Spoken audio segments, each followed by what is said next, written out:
181 Tanah Kongkong. Saat ini sedang berada di ruang kepala sekolah. Saya mendapatkan tugas dari CBP Angkatan 11 Kabupaten Bulukumba. Mohon maaf Ibu, menyita waktu sebentar. Begini Ibu, dalam hal ini saya ditugaskan untuk mewawancarai ibu kepala sekolah.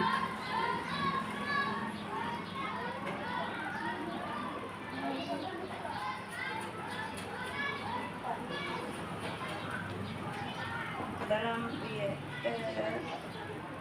dengan beberapa pertanyaan. Yang pertama itu Ibu, bagaimana cara Ibu mengidentifikasi kasus-kasus yang merupakan dilema etika atau rujukan moral Ibu? Terima kasih pertanyaannya. Jadi selama saya menjadi kepala sekolah, pertanyaan tadi bagaimana mengidentifikasi kasus-kasus yang ada di sekolah. Nah, yang pertama kita lakukan adalah jika ada kasus, tentu saja hal yang pertama yang akan kita lakukan adalah mengidentifikasi kasus itu. Seperti apa kasusnya, apakah kasusnya itu sederhana, apa kasusnya itu berat, kemudian bagaimana kita memahami, bagaimana kita melakukan identifikasi kasus yang berat atau ringan Ibu. Selama ini Ibu, bagaimana Ibu menjalankan kemudian keputusan di sekolah Ibu, terutama untuk kasus-kasus di mana ada dua kepentingan Ibu, sama-sama benar atau sama-sama mengandung nilai kebajikan? Sebagai seorang pemimpin, tentu prinsip rasa keadilan itu yang harus kita utamakan. Bagaimana kita mengambil sebuah keputusan sehingga tidak berat sebelah, artinya tidak merugikan yang satunya kemudian menguntungkan di pihak yang lain. Jadi itu tadi identifikasi dulu masalahnya, kemudian kita dalami seperti apa, supaya sebentar keputusan yang kita ambil ini akan sama-sama kedua belah pihak yang bertikai ini atau yang berkasus ini sama-sama mempunyai rasa keadilan. Ada rasa keadilan dari sebuah keputusan yang diambil oleh seorang hakim. Jadi terpuaskan semua, tidak ada yang tersakiti, tidak ada yang terselini, sama-sama. Luar biasa Ibu, berarti mengambil keputusan dengan sama-sama nyaman ya Bu ya, adil. Baik Bu, langkah-langkah atau prosedur seperti apa yang bisa Ibu lakukan selama ini? Kalau langkah-langkahnya atau prosedurnya sama seperti tadi, masalahnya dulu harus diidentifikasi dulu, kemudian kita dalami, kemudian kita lihat juga seperti apa masalahnya itu seperti apa, kemudian kita lihat juga, kita sandingkan dengan tata tertib atau aturan yang ada di sekolah sebelum kita mengambil sebuah keputusan. Setiap kasus kita harus identifikasi, kemudian disandingkan sebelum mengambil keputusan yang baik Bu. Hal-hal apa saja yang selama ini Ibu anggap efektif dalam pengambilan keputusan dari kasus-kasus? Yang paling efektif itu adalah jika di sebuah instansi, di sebuah sekolah itu ada kasus, maka hal yang pertama yang akan kita lakukan itu adalah segera menyelesaikan masalah tersebut. Masalah itu tidak boleh tersimpan, masalah itu tidak boleh didiamkan, tetapi efektifnya itu harus segera diselesaikan dengan membicarakan dengan pihak-pihak terkait, duduk bersama, membicarakan dengan pihak yang berkasus, dengan bapak dan ibu guru yang ada. Langsung diselesaikan ya Bu ya, tidak Iya, tidak boleh bermalam, tidak boleh disimpan. Siapa tahu kasus ini jika kita biarkan terlalu lama akan melebar, iya, akan melebar, akan lebih melibatkan lagi orang-orang yang seharusnya tidak terlibat di dalam kasus ini. Eh, hal-hal apa saja yang selama ini merupakan tantangan Ibu dalam mengambil keputusan pada kasus dilema etika itu? Kalau tantangan sih sebenarnya banyak, tetapi tantangan itu sebenarnya merupakan sebuah pembelajaran bagi saya bagaimana seorang pemimpin itu bisa mengambil keputusan yang tidak berpihak sebelah, mengambil keputusan yang adil, mengambil keputusan yang bijak dengan melihat kasusnya seperti apa, kita sandingkan dengan tata tertib yang ada di sekolah, kemudian kita sandingkan di mana kita berada, karena tidak menutup kemungkinan bahwa sekolah tempat kita bertugas, daerah tempat kita bertugas ada norma-norma tertentu yang dipegang oleh masyarakat di sekitar sekolah. Bagus sekali Bu, segera disandingkan ya Bu dengan aturan yang ada.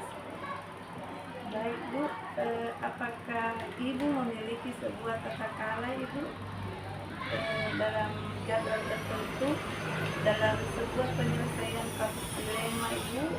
Apakah Ibu menyelesaikan di tempat atau memiliki jadwal Ibu? Kalau jadwal sih tidak ada. Untuk menyelesaikan sebuah kasus atau masalah itu tidak ada jadwal tertentu yang harus kami jadikan sebuah acuan, tetapi itu tadi jika masalah itu ada, kasus itu ada di sekolah, sesegera mungkin diselesaikan, kasus itu ada di sekolah, sesegera mungkin diselesaikan agar masalah itu tidak sampai keluar, tidak sampai melebar kemana-mana. Jadi efektifnya seperti itu harus segera diselesaikan. Tetapi tidak terlepas dari bagaimana masalahnya atau bagaimana kasusnya. Jika kasusnya itu sederhana, maka selesaikanlah dengan segera mungkin. Jika ada kasus yang berat, bisa kita tindak lanjuti, bisa kita bicarakan dengan semua stakeholder yang ada di sekolah, pengawas pembina, komite, dan dalam hal ini dinas pendidikan yang menjadi tempat kita selama ini bernaung di bawah dinas pendidikan. Jika ada masalah yang memang berat, kita selesaikan bersama. Tetapi alhamdulillah selama saya menjadi pemimpin di sekolah ini tidak pernah ada masalah yang harus ditindaklanjuti, harus ke dinas, harus ke pengawas pembina. Alhamdulillah tidak pernah. Tapi kami sebagai kepala sekolah tetap menyampaikan kepada atasan kami jika ada kasus, karena biasanya jika ada kasus kami ada buku, kami menulis kasus ini terjadi pada tanggal berapa, pada hari apa, bagaimana penyelesaiannya, bagaimana tindak lanjutnya, kami bukukan, kami lakukan secara tertulis. Kami juga tetap menyampaikan. Baik Bu, tidak terasa Bu, saya masih ada pertanyaan Ibu. Adakah seseorang Ibu atau faktor-faktor apa yang selama ini yang mempermudah atau membantu Ibu dalam mengambil keputusan dalam kasus-kasus dilema itu? Jika yang ditanyakan adalah siapa yang membantu, tentu saja dalam sebuah institusi itu ada Bapak dan Ibu guru sekolah, itulah yang banyak membantu jika ada kasus-kasus yang terjadi di sekolah.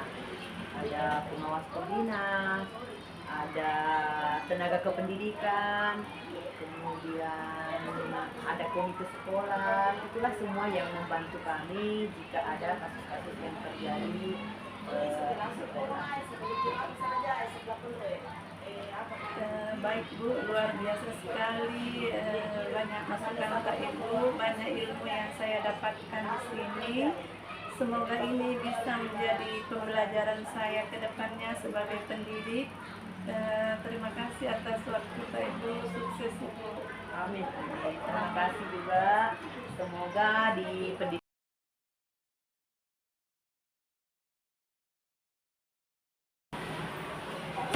Bismillahirrahmanirrahim. Assalamualaikum warahmatullahi wabarakatuh. Ya, saya Sukmawati SPDI, calon guru penggerak angkatan 11 Kabupaten Bulukumba. Saat ini saya berada di ruang kepala sekolah SD Negeri 6 Kasuara Kabupaten Bulukumba. Dalam hal ini saya ditugaskan mewawancarai kepala sekolah dan kami sudah berada di ruangan. Bagaimana kabar Ibu Haji? Alhamdulillah, kabar baik, sehat. Alhamdulillah Ibu Haji ya. Di sini Ibu Haji banyak siswa atau Ibu Haji? Alhamdulillah, tahun pelajaran 2024 2025 ini ada 149 orang siswa. Luar biasa. Baik Ibu Haji, terkait tugas saya di guru penggerak Ibu Haji, saya ada tugas Ibu Haji untuk mewawancarai kepala sekolah di mana kasus dilema etika, pengambilan keputusan terkait dilema etika.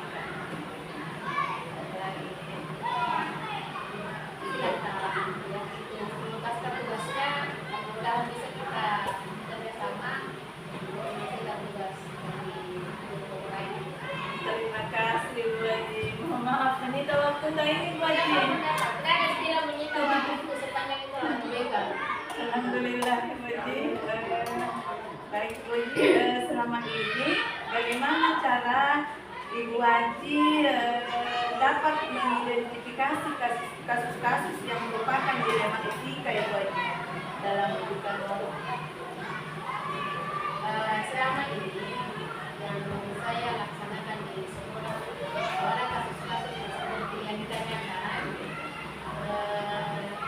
Tentunya kita sebagai kepala sekolah harus dengan cara menganalisis apakah keputusan yang akan diambil ini benar atau salah, ya. Apakah termasuk dalam etika moral. Tentunya langkah awal sebelum mengambil keputusan kita harus menganalisis dengan kasus-kasus yang terjadi. Tidak seperti itu yang saya buat selama ini.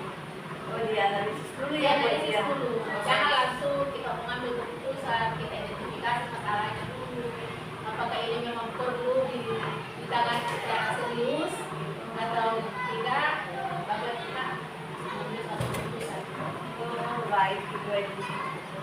Pertanyaan kedua Ibu Haji, selama ini bagaimana Ibu Haji menjalankan pengambilan keputusan di sekolah ini, terutama untuk kasus-kasus di mana ada dua kepentingan yang sama-sama benar atau sama-sama mengandung nilai kebajikan?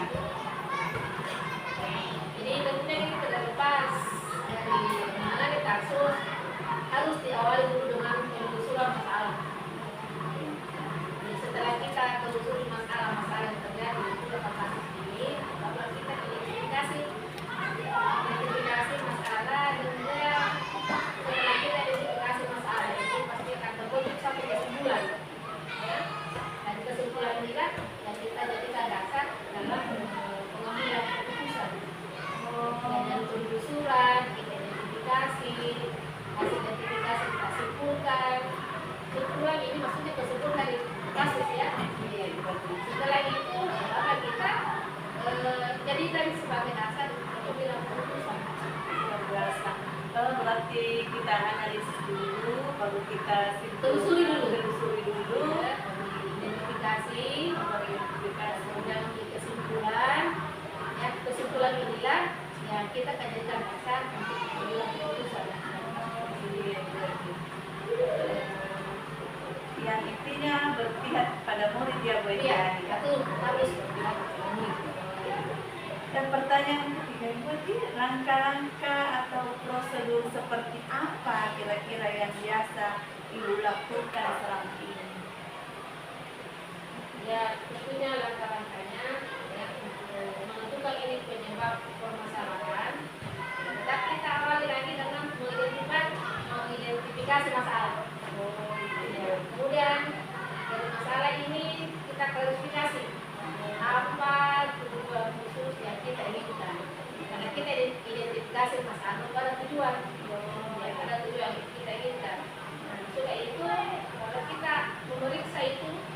berbagai kemungkinan, ya, kemungkinan mencapai tujuan dan melakukan keputusan. Baik. Berarti di sini Ibu Haji setiap ada kasus Ibu Haji harus identifikasi dulu ya Bu Haji ya. Baru nanti kemudian Ibu Haji selesaikan. Dan bisa langsung bahwa begitu ada masalah langsung diputuskan. Dan harus kita identifikasi di mana letak sehingga muncul ini masalah atau kasus. Kita semuanya itu kan jelas memutus yang menimbulkan kasus itu dalam mobil. Iya Ibu Haji. Kemudian Ibu Haji, hal-hal apa saja yang Ibu Haji ini anggap efektif dalam pengambilan keputusan Ibu Haji dalam kasus dilema Ya. Dalam masalah ini tentunya siapa yang terlibat. Oh iya. Akan terlibat di dalam kasus ini, kemudian bagaimana sifat kasus ini urgen atau tidak, ya. Karena itu kalau kita lagi akan ada alternatif yang bisa jadi siapa yang terlibat dalam kasus ini, kemudian bagaimana urgennya, pentingkah, ya, atau beratkah atau ringankah dari kasus ini. Disitulah kita mengambil kita diskusikan apakah diskusikan dulu dengan komite atau stakeholder. Berarti setiap ada kasus ini Ibu Haji harus duduk bersama dulu dan melihat kasusnya itu berat atau ringan sehingga melibatkan orang tua dengan komite sekolah. Sengaja kasusnya itu yang agak ringan, ya, karena masih ada usaha kita selesaikan dulu pihak sekolah sendiri, dan kita selesaikan. Kalau memang nanti urgent ini kasus, apa kita bekerja sama dengan stakeholder, komite, orang tua. Nantinya kepala sekolah nggak boleh bawa sendiri-sendiri maunya. Oh iya. Ya, harus melibatkan, harus tetap kita mentoleransi. Kemudian berarti hal-hal apa saja yang selama ini yang merupakan tantangan dalam mengambil keputusan pada kasus dilema etika. Ini sebenarnya tantangannya sebenarnya dalam pengambilan keputusan ya. Ini kadang ada yang orang tua yang mungkin hanya karena belum paham, karena belum paham apa tindakan kita. Jadi kalau dia berkeras untuk tidak mau ya bekerja sama dengan pihak sekolah, tapi dengan bagaimana upaya kepala sekolah ya, tetap ini terjadi hubungan antara orang tua dengan pihak sekolah, agar kita bisa bekerja sama. Alhamdulillah selama saya menjadi kepala sekolah di sini, kasus-kasus yang terjadi itu baru sebatas orang tua, belum pernah sampai ke komite, karena sampai ke orang tua sudah ada tujuan yang saya capai. Sampai di situ saja. Luar biasa cara menangani Ibu Haji ya. Lanjut Ibu Haji, apakah Ibu Haji memiliki sebuah tata cara atau jadwal tertentu ini Ibu Haji dalam menyelesaikan sebuah masalah dalam hal dilema etika? Apa Ibu Haji menyelesaikan di tempat atau memiliki sebuah jadwal untuk menyelesaikannya? Terima kasih. Kalau menyelesaikan kasus itu tak perlu ada jadwal. Jadi begitu ada kasus ya berat atau ringan ya kita tangani saja. Kita tangani.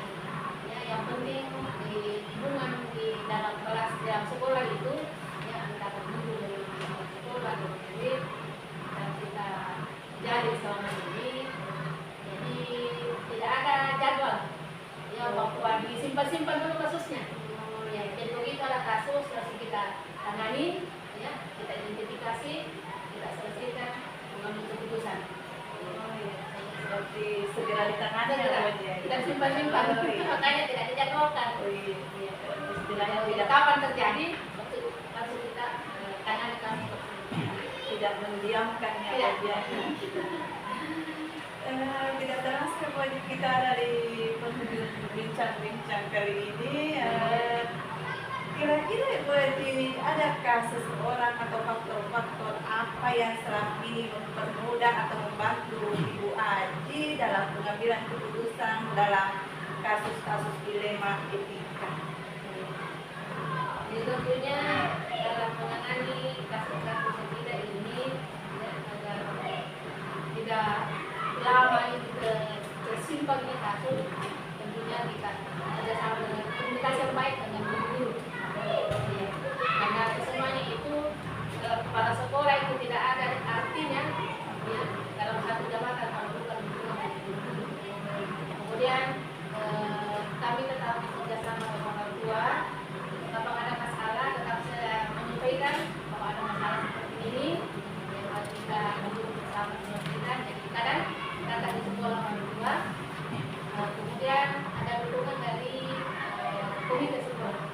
Yang peduli dalam komite sekolah itu sangat luar biasa ya untuk perhatiannya ke satuan pendidikan kami mendampingi. Jadi tidak ada masalah yang semua diselesaikan dengan bijak. Duduk bersama ya Bu Haji ya. Luar biasa sekali Bu Haji, banyak ilmu-ilmu yang saya dapat dari Bu Haji. Saya begitu terinspirasi. Ibu Haji meskipun kepala sekolah tapi tetap merendah diri, yaitu ketika menemukan kasus duduk bersama menyelesaikan masalah. Baik, sukses selalu Bu Haji. Terima kasih banyak atas waktu tak. Sekian, sehat selalu. Assalamualaikum warahmatullahi wabarakatuh. Waalaikumsalam.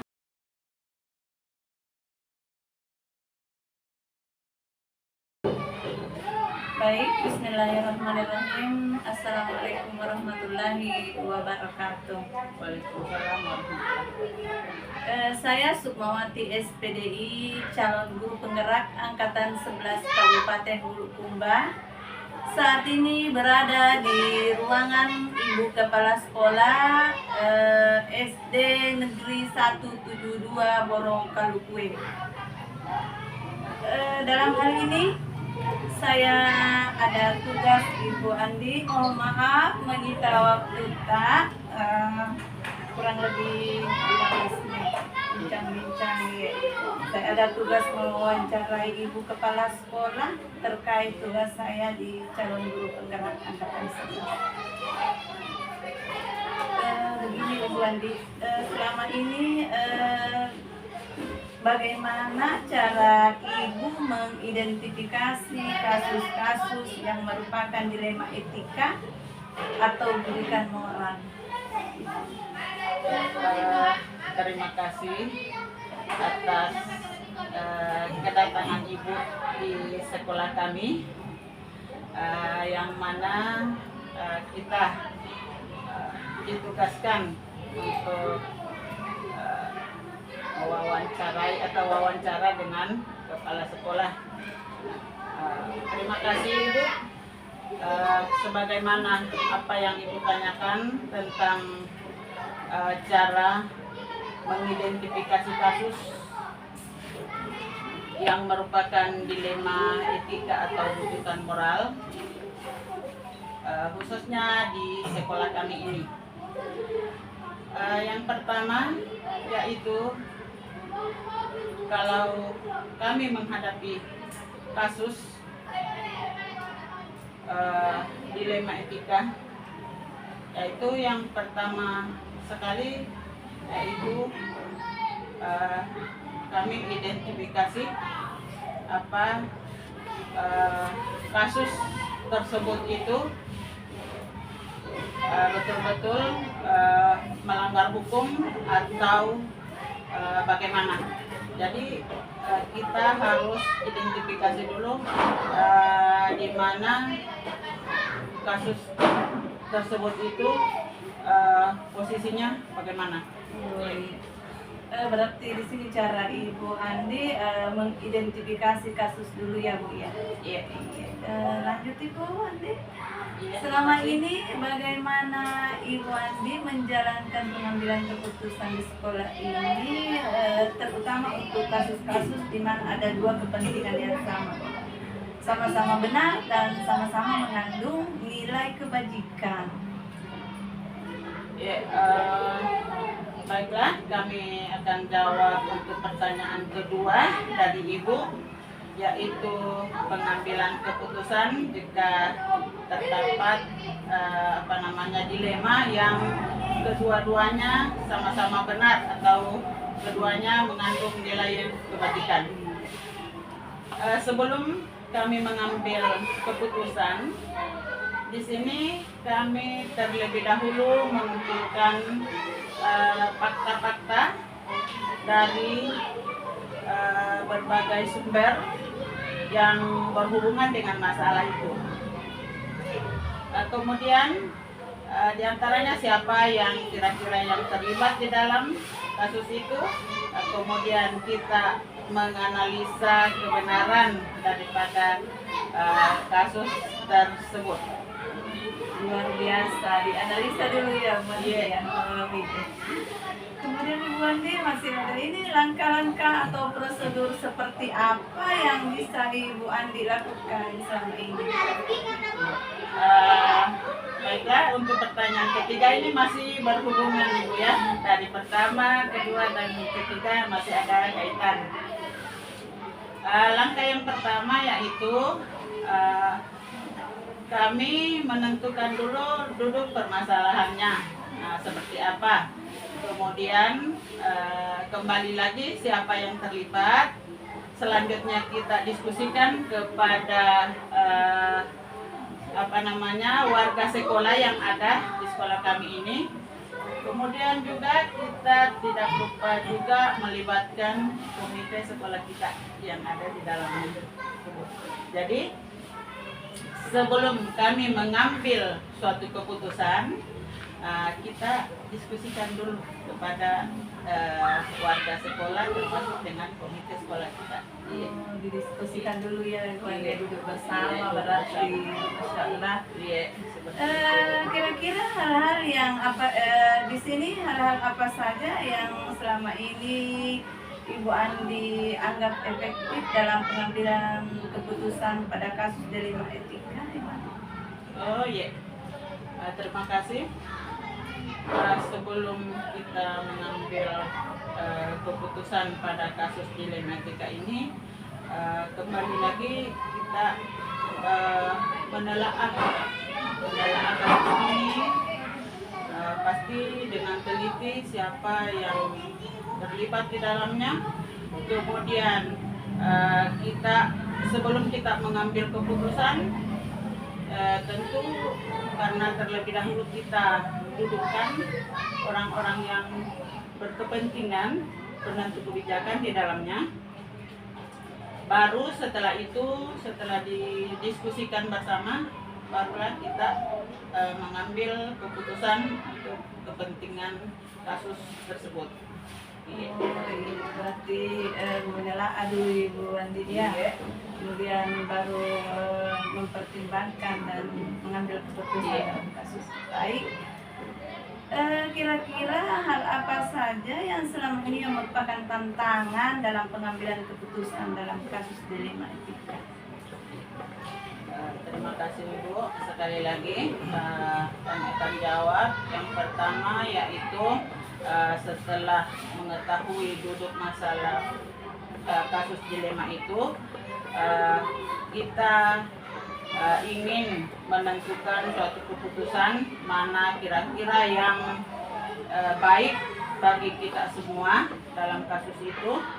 Ingin menentukan suatu keputusan mana kira-kira yang baik bagi kita semua dalam kasus itu. Tapi sebelumnya kita mencari keputusan terbaik, karena umpamanya kedua-duanya itu sama-sama benar, maka yang harus kita utamakan itu yaitu keputusan yang diambil itu jangan sampai bertentangan dengan keputusan yang ada di pihak atau di lingkungan sekitar kita. Intinya di sini setiap keputusan yang diambil itu berpihak pada murid yang dia. Luar biasa. Apakah ibu kepala sekolah ini memiliki jadwal tertentu dalam sebuah penyelesaian masalah? Oh iya, karena kita sama-sama mengetahui bahwa tugas kita begitu banyak di kesehariannya, dan jika ada kasus seperti ini, kita sebagai penentu kebijakan di sekolah itu betul-betul harus kita meluangkan waktu kita untuk menangani kasus ini. Jangan dibiarkan kasus ini berlarut-larut. Berarti tidak mendiamkan murid. Segera mungkin kita mengambil keputusan. Oh iya, luar biasa. Pertanyaan terakhir Ibu Andi, tidak terasa ini bincang-bincang. Kira-kira ada seseorang atau faktor yang selama ini yang mempermudah atau membantu dalam mengambil keputusan terkait kasus dilema tadi? Kembali lagi, sebelum saya mengambil suatu keputusan jika terjadi kasus dilema seperti ini, saya akan selalu mengajak warga sekolah, kemudian orang tua siswa, khususnya komite sekolah yang di sini dia juga akan membantu kita sebagai penyelesaian kasus-kasus di sekolah itu. Jadi kami di sini dalam menentukan keputusan harus selalu duduk bersama dengan pemangku kepentingan untuk menyelesaikan itu, baik khususnya itu di dalam kasus yang ada di sekolah kami ini. Luar biasa sekali pernyataan jawaban dari Ibu Andi.